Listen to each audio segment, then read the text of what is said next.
Hoje faz exatamente um ano que eu fui para o meu intercâmbio e essas são as 3 coisas que eu aprendi.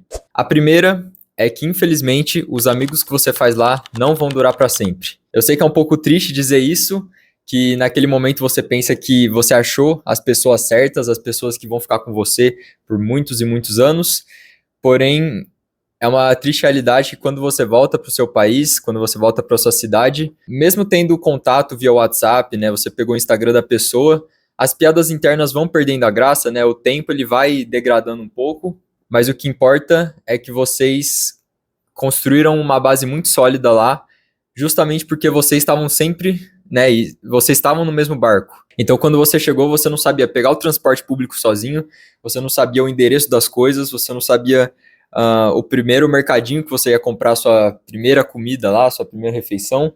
Então, esse senso de comunidade ele surge justamente por isso, pela necessidade de todo mundo ter que estar ali contribuindo uns aos outros, porque no final das contas está todo mundo no mesmo barco e tá todo mundo meio com medo assim dessa nova fase, né, desse novo momento que o intercâmbio proporciona. Então, se você está pensando em fazer saiba que você vai fazer amizades muito legais, porém que pouquíssimas vezes, né, raras exceções, você vai continuar tendo um bom contato com essas pessoas. Só se você der sorte de alguém morar perto de você quando você voltar para sua cidade natal, para o seu país de origem. E finalizando esse tópico dos amigos, né, das amizades que você constrói durante a viagem, eu vou contar pela minha experiência algo que foi muito engraçado assim de lembrar, que uma das primeiras pessoas, né, a primeira pessoa que eu fiz amizade e que durante a viagem mais fiquei próximo, né, viajando junto para outros lugares, fazendo brincadeiras, comendo junto e tal, foi uma pessoa que depois, quando a gente voltou, né, para o Brasil, é uma pessoa também que é brasileira, mas que você vê, né, olhando nos posts do Instagram, stories e tudo, que a realidade da pessoa, tipo, o jeito dela ser, é totalmente diferente do seu. E isso não é ruim. É só engraçado de saber que, assim, se não fosse pela viagem, se não fosse por estarmos todos no mesmo barco, né, eu dificilmente aqui no Brasil me aproximaria de uma pessoa assim, que tem o dia a dia, tem interesses basicamente completamente diferentes dos meus. Sabe? Essa é uma parte legal também do intercâmbio, que ela conecta, ela aproxima pessoas que normalmente não iriam se aproximar. Cara, isso eu achei muito legal. É uma pessoa que eu ainda tenho muito carinho e quem sabe um dia a gente volte a se encontrar. O meu segundo aprendizado foi que existe uma boa diferença entre você estar sozinho e você estar solitário. Muitas vezes no meu intercâmbio eu fui para o Canadá e lá tem muita natureza, tem muitos parques, tem muitas atrações mesmo para você fazer. E a maioria das vezes eu estava sozinho, eu saía de casa, pegava o ônibus, ia até um lugar, chamava o pessoal, mas ninguém queria ir. Acho que eu falei em algum dos vídeos aí do meu intercâmbio que está no meu YouTube. Muitas vezes eu saía sozinho, saía com meu celular e a câmera para gravar, porém nenhuma das vezes eu me sentia realmente solitário. Porque acho que você se sente solitário quando você não está bem consigo mesmo e a sua mente fica tentando te sabotar, te colocando para baixo, porém eu estava simplesmente o contrário disso. Eu sabia que eu tinha planejado aquela viagem por muito tempo, eu tinha a própria companhia da minha mente, assim, de saber que eu realmente estava conquistando o que eu tinha imaginado por vários e vários anos, né, que era um sonho, e de forma nenhuma eu me senti solitário, mas sim sozinho, e sozinho também não é uma coisa ruim, porque você se força a conversar com outras pessoas, conhecer, né, você tá lá no outro país, você quer conhecer a cultura, você quer conhecer novos idiomas, novas pessoas, então muitas vezes estar sozinho até é algo positivo. Eu acredito que uma das coisas que fizeram muita diferença para eu não me sentir solitário foi justamente pegar a câmera e fingir que eu sou um youtuber, que eu tava gravando um vídeo, que eu tava sempre com algum amigo, né, aqui do meu lado, olhando o que eu tô fazendo, então conversando com a câmera.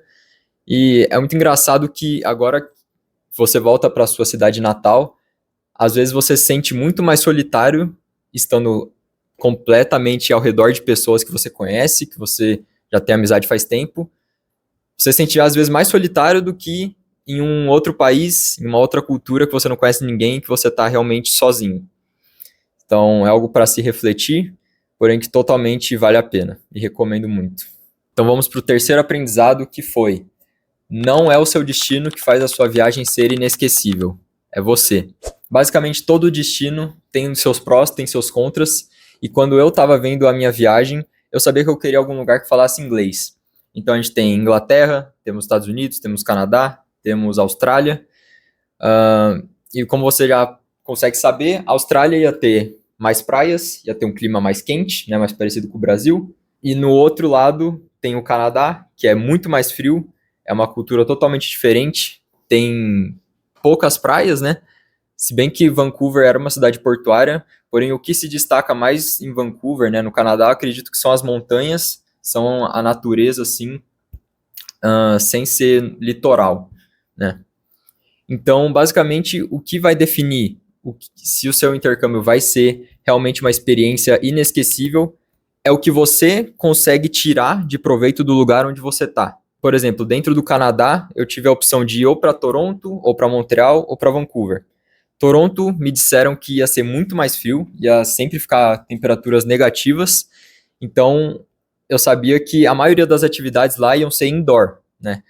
Não ia ter muita exploração nas montanhas, essas coisas, na natureza, justamente porque é perigoso você ficar em temperaturas totalmente negativas por muito tempo. E esse também foi um dos motivos do porquê eu escolhi Vancouver, porque mesmo sabendo que não ia estar tão frio, eu queria visitar a natureza, eu queria visitar praias, eu queria saber como é a neve, porém sem estar num extremo, entendeu?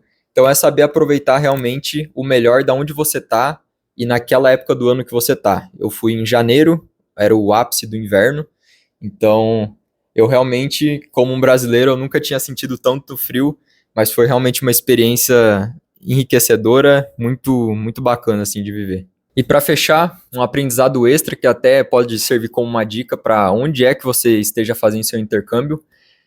Pegue os primeiros dias, pegue o primeiro dia para aprender a usar o transporte público, porque sem o transporte público você não vai muitas vezes alugar um carro, alugar uma bicicleta, então você vai depender do metrô, do ônibus, do Skytrain para se locomover. E se você demora muito para aprender como se locomover, você vai perder dias de viagem que lá na frente você vai olhar para trás e falar, pô, eu podia ter aproveitado um pouquinho mais.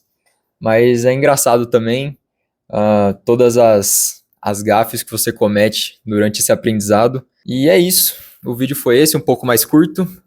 Espero que alguém tenha se identificado com minhas palavras, quem já fez. Se você não fez, fica aí algumas dicas, aprendizados. E coloca aí nos comentários se você está pensando em fazer, o que achou do vídeo, das minhas ideias. Se inscreva no canal e até a próxima.